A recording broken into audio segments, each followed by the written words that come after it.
a Cuerdas de Amor. Un cordial saludo para todos ustedes. Que Dios sea bendiciendo a cada uno de ustedes, nuestros oyentes del programa Cuerdas de Amor. Mi pastora Blanca de Arango les envía muchos saludos y abrazos, y queremos que todos ustedes hagan parte de este bello proceso de crecimiento de la palabra de Dios por medio de este podcast. De cierta forma, lo prometido es deuda. Entonces continuaremos con este tema tan interesante sobre el ateísmo. Y ya hemos tocado los puntos sobre la definición del ateísmo, si se puede decir que es real ser ateísta, sobre las principales teorías de los ateos para afirmar que Dios no existe. Si esto no lo has escuchado, pídele a la persona que te envió este audio que te envíe los 3 audios anteriores para ponerte al día. Y si no, es importante para todos descargar las aplicaciones como Spotify o Google Podcasts, Apple Podcasts, Anchor, entre otras muchas. De estos sistemas, lo importante es que no dependes de terceras personas para que te envíen el audio, debido a que si la persona que comparte este audio sale de viaje o no tiene señal o datos u otros escenarios, entonces esa cantidad de personas no podrán escuchar el audio. Por eso es fundamental descargar las aplicaciones adicionales, pues puedes acceder a los más de 270 capítulos que tiene el programa y escucharlos cuando tú quieras. Bueno, entonces Brian, nuevamente bienvenido a este programa, y siguiendo las secuelas de los mensajes anteriores, nos ibas a explicar sobre los argumentos para defender la existencia de Dios. Entonces, bueno, te doy la palabra. Hola a todos, Dios los bendiga. Quiero agradecer a mi pastora Blanca por darme nuevamente la oportunidad de estar con ustedes a través de este espacio. Bueno, en el día de hoy tenemos una temática muy especial que es los argumentos a favor de la existencia de Dios. Y al igual que los ateos, nosotros también tenemos muchos argumentos y muchas teorías para verificar que Dios realmente sí existe. Sin embargo, vamos a tratar solamente los más importantes. Argumentos hay muchos, por ejemplo, el argumento cosmológico de Kalam, el argumento de la contingencia de Leibniz, argumento del ajuste fino, argumento ontológico de Anselmo, el argumento ontológico de Norman Malcolm, el argumento modal, argumento moral. Pero bueno, solamente vamos a mencionar en el día de hoy algunos de los argumentos que nosotros utilizamos para defender nuestra fe. Para iniciar nuestro tema, lo que primero debemos preguntarnos ¿es razonable creer en Dios o no lo es? ¿Se puede creer en Dios sin apelar a lo que muchos llamarían creencias religiosas, dogmas de fe o la Biblia? En el día de hoy vamos a hablar sobre cómo la ciencia está en concordancia con lo que la palabra de Dios nos dice. Y vamos a arrancar con el argumento cosmológico de Kalam, el cual nos presenta 3 afirmaciones. La primera dice: todo lo que comienza a existir tiene una causa. Segunda afirmación: el universo comenzó a existir. Tercera afirmación: por lo tanto, el universo tiene una causa.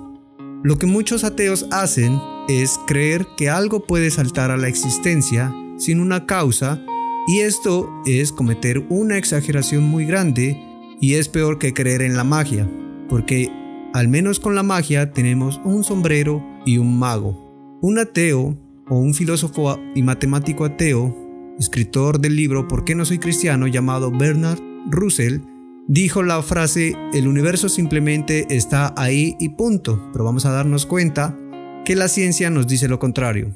Si algo puede surgir de la nada, ¿por qué no vemos que esto ocurre todo el tiempo? Teniendo en cuenta que para que esto sea una evidencia científica, esta debería ser observable, verificable y sobre todo repetitiva.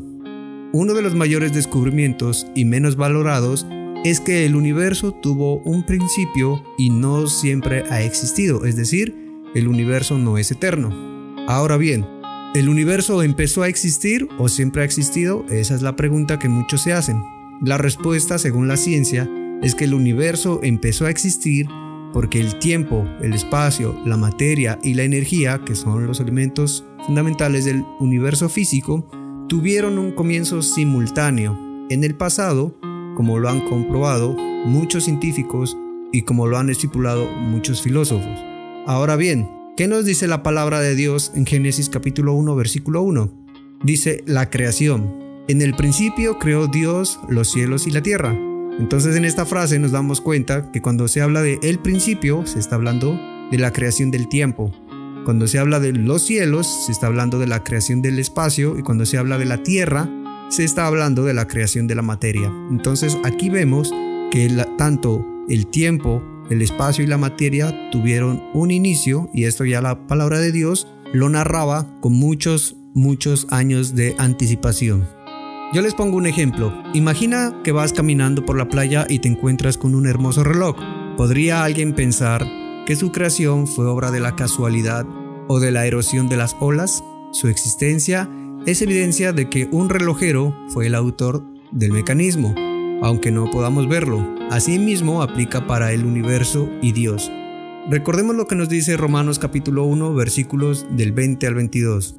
Porque las cosas invisibles de Él, su eterno poder y deidad, se hacen claramente visibles desde la creación del mundo, siendo entendidas por medio de las cosas hechas, de modo que no tienen excusas.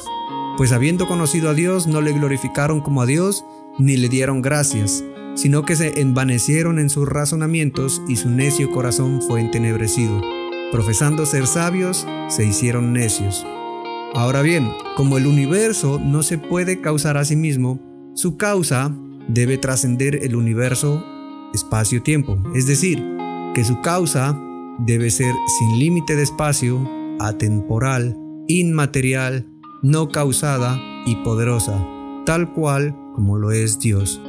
Alexander Vilenkin, el cual es un profesor de física y director del Instituto de Cosmología en la Universidad de Tufts, dice lo siguiente: los científicos ya no se pueden esconder detrás de un universo eterno en el pasado. No hay manera de escapar, tienen que confrontar el problema de un comienzo cósmico. Ahora bien, ese fue el argumento cosmológico de Kalam. Vamos a seguir con otro argumento que es el argumento moral. Y yo les hago una pregunta: ¿tú puedes ser bueno sin creer en Dios? Y la respuesta es sí. Yo he visto a muchas personas que se denominan no creyentes haciendo actos de caridad. Pero la pregunta es, ¿puede ser alguien bueno sin existir Dios? Y de eso precisamente se trata este argumento moral. Es uno de los argumentos usados para demostrar precisamente la existencia de Dios. Es uno de los más sólidos, pues es sencillo y fácil de enseñar. El argumento dice de la siguiente manera: si Dios no existe, no existen valores y deberes morales objetivos. Existen valores y deberes morales objetivos, por lo tanto, Dios existe. Ahora bien, ¿qué son los valores objetivos? Los valores objetivos son aquellos que existen fuera del individuo, independientemente de su percepción o creencias. Es decir, alguien podría pensar que matar no está mal, pero solo sería su percepción y no representaría que esto no es ilegal. Ahora bien, las personas que creen que los valores son subjetivos, es decir, que uno mismo puede crear su propia moral, teniendo en cuenta lo que nos gusta y en la medida que nos gusta, que solo son válidas las cosas que deseamos o anhelamos, que es de nuestro interés, esto hace que esto se convierta en algo valioso para nosotros. Ahora bien, si Dios no existe, ¿qué fundamento permanece para la objetividad del bien o el mal, de lo correcto o lo incorrecto? Es decir, sin algún punto de referencia objetivo, no podemos decir que algo está arriba, abajo o en el centro. La naturaleza de Dios proporciona un punto de referencia objetivo para los valores morales, que es la norma o patrón de comportamiento para nosotros, contra el cual se miden todas las acciones y decisiones. Pero si Dios no existe ningún tipo de referencia objetiva. Y todo lo que nos sobra es el punto de vista de una persona, el cual no es más válido que el punto de vista de cualquier otra persona, y esa clase de moralidad se llama moralidad objetiva. Uno de los ateos más conocidos en el mundo, llamado Richard Dawkins, dice lo siguiente: ni mal ni bien, nada sino una indiferencia ciega y despiadada. Lo que este argumento nos está diciendo es que Dios es el punto de referencia moral en el cual las personas podemos decir esto está bien o esto está mal. Pero la palabra de Dios también nos lo contaba en Romanos capítulo 2, versículos 14 y 16. La palabra del Señor nos dice: porque cuando los gentiles que no tienen ley hacen por naturaleza lo que es de ley, estos, aunque no tengan ley, son ley para sí mismos, mostrando la obra de la ley escrita en sus corazones, dando testimonio su conciencia y acusándoles o defendiéndoles sus razonamientos, en el día en que Dios juzgará por Jesucristo los secretos de los hombres conforme a mi evangelio. Ahora lo voy a leer en la versión Nueva Traducción Viviente. Aún los gentiles, quienes no cuentan con la ley escrita de Dios, muestran que conocen esa ley cuando por instinto la obedecen aunque nunca la hayan oído. Ellos demuestran que tienen la ley de Dios escrita en el corazón porque su propia conciencia y sus propios pensamientos o los acusan o bien les indican que están haciendo lo correcto. Y el mensaje que proclamo es que se acerca el día que Dios juzgará por medio de Cristo Jesús la vida secreta de cada uno. Es decir, que los mandamientos que Dios nos ha dejado nos proporcionan la base y el punto de referencia para los deberes morales. Dios es el estándar de los valores morales.